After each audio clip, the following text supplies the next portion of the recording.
All rise. The Honorable Kevin J. Kelly is resigning. Court's now in session. Good morning. If everyone could please be seated.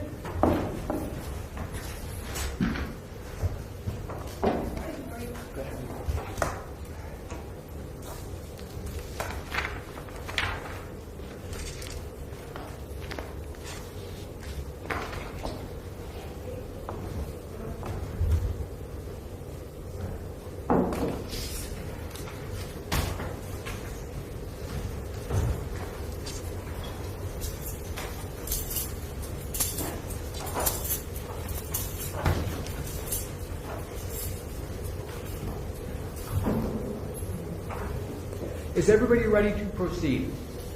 Yes, Your Honor. Yes, Your Honor. We are on the record in case number 696228 in the matter of State of Ohio versus John Town and Ara Pugh.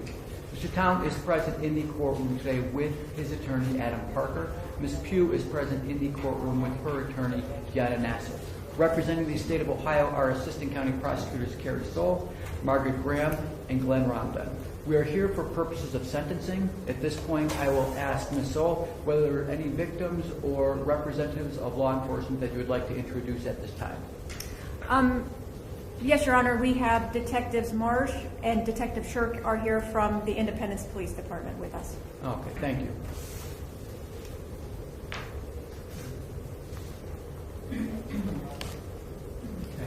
At this time, I ask Mr. Town, is there any reason that we should not proceed with sentencing this morning? No. Ms. Pugh, are there any reasons that we should not proceed with sentencing this morning? No, Your Honor. Okay. So, Mr. Town and Ms. Pugh, if you recall, on the 30th of April, the jury returned verdicts of guilty on count 1, murder, count 2, endangering children, count 4, felonious assault, count 5, permitting child abuse, count 6, involuntary manslaughter, count 7, endangering children, count 8, tampering with evidence. Of those counts, all of these counts merge to one count, except for the last count, which is a felony of the third degree. Felonies of the third degree are punishable by a term of incarceration of 9 months, 12 months, 18 months, 24 months, 30 months, or 36 months, and or a fine of up to $10,000. As for the remaining counts, the highest count that I believe the state will elect to sentence on is count 1, and that is 15 to life. Since the time of the sentencing, the court has requested and received a copy of a pre-sentence investigation report for both Mr. Town and Ms. Pugh. Has everybody had the opportunity to receive and review these documents? Yes, Your Honor. Yes, we have, Your Honor. Yes, Your Honor. And since the time of the sentencing, I've also received a letter from Teresa Parker from the Bloomfield-Mesco School District, and from Terry Hunt, a district school nurse from the Bloomfield-Mesco School District. Has everybody had an opportunity to receive and review these letters? Yes, Your Honor. Yes, Your Honor. And I also have a copy of a number of educational transcripts of educational courses that Ms. Pugh has completed while incarcerated. Has everybody had an opportunity to receive and review this as well? Yes, Your Honor. Okay. And those are is there anything else that the court should be in receipt of other than these documents? Okay. Okay, at this time then I'm going to recognize the State of Ohio as regards to sentencing. Your Honor, you presided over this case. You heard all of the evidence that was presented on behalf of the state about this tragic yet preventable case. We'd ask that you impose the life sentence with parole eligibility after 15 years, and also a sentence for the tampering with evidence. Thank you. Okay, thank you very much. At this time, I'm going to recognize Mr. Parker on behalf of Mr. Town. Thank you, Your Honor. First off, I have advised my client that he shouldn't be making any statements about the facts of the case today in court, given that he does intend to appeal. count one, murder, the court has one sentencing option by statute, that is 15 years to life. I believe the parties all agree that the sentences for counts 2 to 7, which merge with count one, so that really only leaves the court with the only sentencing decision to make is for count 3, whether there's going to be any consecutive time imposed for that tampering with evidence charge. Given the sort of narrow range of sentencing options, I'm not going to belabor the point here.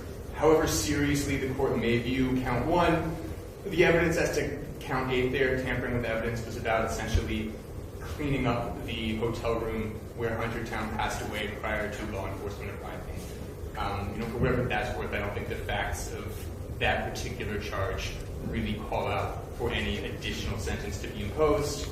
I would just mention that Mr. Town has a long work history and he had no prior criminal record before this. So we are asking the court to impose the statutorily required sentence of 15 to life on count 1 with count 8 any time being imposed concurrently, the other counts emerging for purposes of sentencing. And we are going to be asking that a appellate counsel be appointed for Mr. Town.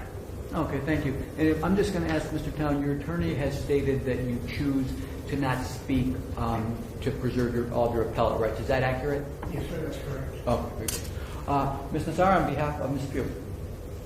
May it please the court, Your Honor, this is a tragedy. Hunter's loss is an absolute tragedy, a big loss to everybody that have known him, his siblings, his parents, his community, and everybody that has known him. He was only 11. His loss is a pain that will forever be in his mother's heart and his father's heart and his siblings' heart. As I mentioned, this is a tragedy. She wishes she can go back and changes everything. Time cannot go back, unfortunately. I want to speak on behalf of Mrs. Pugh and the effort that she's done since she got into county jail to work on herself as a person, to work on herself, to heal and work on the traumas that she has suffered from as a child growing up. She herself has been a victim of abuse, sexual abuse. She has not had an easy life at all. It's easy to judge her by Hunter's death, but also she is a woman herself. She's a mom of 10 children. She did not have an easy life. She had to move at least 6 states since his birth. They were a poor family that did everything that they can to give to their kids. She gave to her kids whatever she had from what she's known. Actually being in county jail and learning, doing all those courses and working, getting therapy and working on her traumas as well. She learned a lot on how to better herself and improve herself in the future. Unfortunately, the loss of Hunter now means the loss of her other children, and she will have to live with that for the rest of her life. She has no felony record, and she even is a person that didn't learn how to drive until she was 42 years old. So she did not have an easy life in any way, in any means. We do ask the court to take that into account imposing the sentence. She is facing a 15 to life sentence on the murder count. However, as to tampering with the evidence, we ask that any sentence that the court imposes on that count, that the court will not concur it with the murder. Thank you. Okay, thank you very much. Ms. Nazar, did your client wish to speak, or did she wish to? Yes, Your Honor. Okay. Ms. Pugh.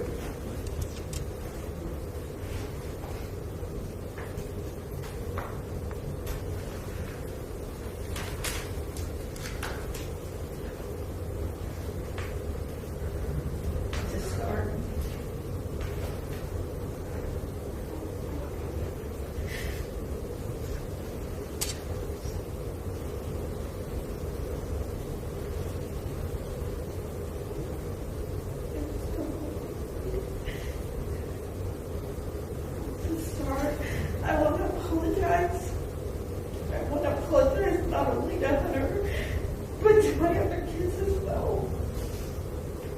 Not only did I fail Hunter, but I failed him, and that kills me. All I've known for 20 years is being a mom, so that's a hard pill to swallow.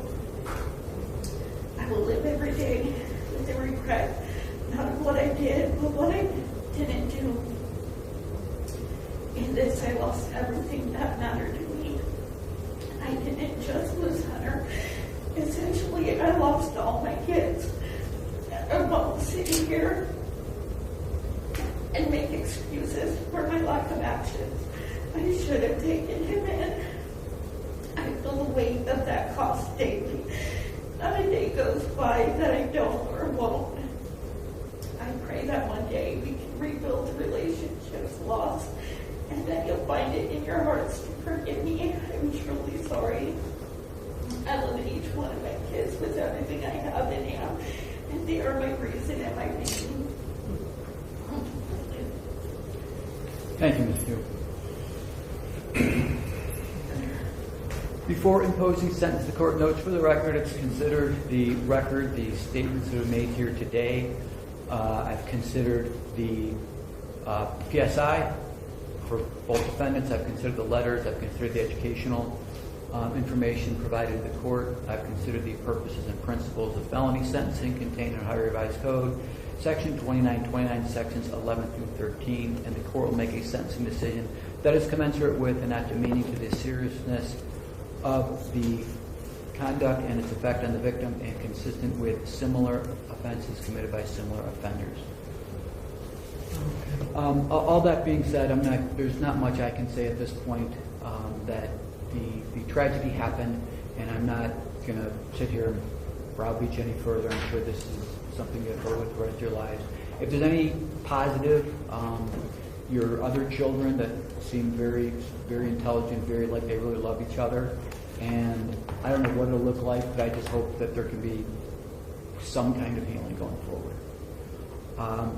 As to counts 1, 2, 4, 5, 6, and 7, as stated earlier, these merge into count 1, which the state elects to serve. So as to these counts, to Mr. Town, you are sentenced to 15 years to life on these counts.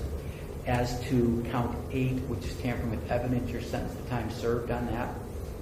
Ms. Pugh, for the same reasons, as to count 1, counts 1, 2, 4, 5, 6, and 7, these merge into count 1. The state elected to sentence on count 1, which is 15 years to life. Count 8, tampering with evidence, you are sentenced to time served. Now,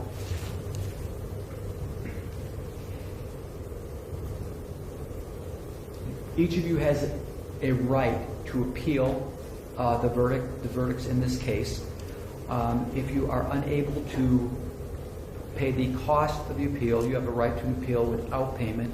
If you're unable to obtain counsel, counsel will be appointed to you. If you're unable to pay any document fee, you will be provided a transcript at the state's cost. You have a right to notice, defendant has a right to notice of appeal timely filed on your behalf upon defendant's request. The court shall forthwith request counsel for appeal. May I ask at this time whether you have selected counsel or whether you would like counsel assigned? Ms. Pugh? So far, can't afford counsel, Your Honor. Okay, so I'm going to appoint the public defender to represent you, both of you, in your appeal of this matter. Is that good? Your Honor, may we approach? Yes.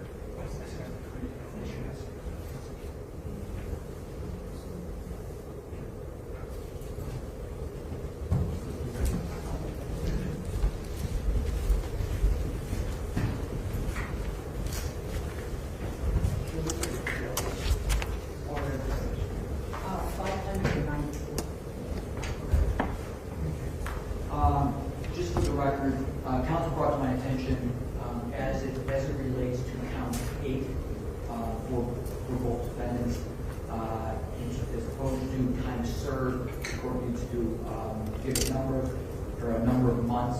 So as to count 8, Mr. Town will be sentenced to 18 months. He will be given credit for time served, and Ms. Pugh will be given 18 months on count 8.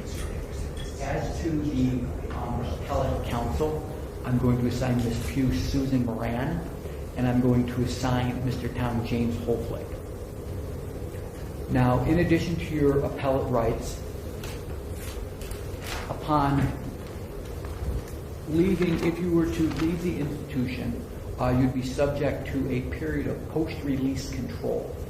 And this would be between 2 and 5 years. Is that accurate? Is 2 and 5 right? Off the record.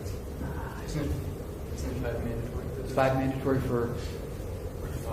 For the, No, I'm sorry, you're right. Is it 2 to 5? yeah. Okay. Okay, so upon leaving the institution, you'd be subject to a mandatory term of post-release control of between 2 and 5 years. Now, during this time, while you're on post-release control, if you were to violate the terms of post-release control, the Adult Parole Authority has the independent authority to return you to the institution for up to 1/2 of the original sentence, and they can do this without a hearing. They have the authority to do it on their own. Further, if you were convicted of or pled to a new felony while on post-release control, the sentencing judge in the subsequent matter can impose an additional consecutive term of 1 year or whatever time remains on post-release control, whichever is greater. Finally, while on post-release control, if you were to fail to report to your supervising officer... That apology was one of the most emotionally charged moments of the hearing. But in a sentencing courtroom, remorse is only one piece of the puzzle. The judge must also weigh the jury's verdict, the seriousness of the offense, the impact on the victim, and the law's sentencing requirements. Do you think genuine remorse should significantly reduce a sentence, or should accountability outweigh emotion? You could be charged with escape, which is its own felony. You will be given credit for, is it 555? 594. 594 days you'll be given credit for of time that was served in the local jail from the sentence. I believe I've covered everything. Is there anything that I've missed? Just to clarify, counts 1 and 8 would run concurrent, Your Honor? Yes. Is there anything else then? I've gone over appeal rights. I've gone over post-release control. Is there anything else for the court then at this time? Not on behalf of Mr. Town, thank you. Not on behalf of the... Okay, then we are adjourned. I wish everybody the best. Thank you. Thank you, Your Honor.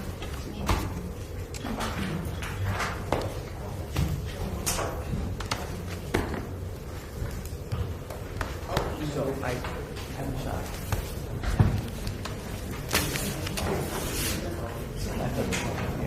Yeah. Yeah.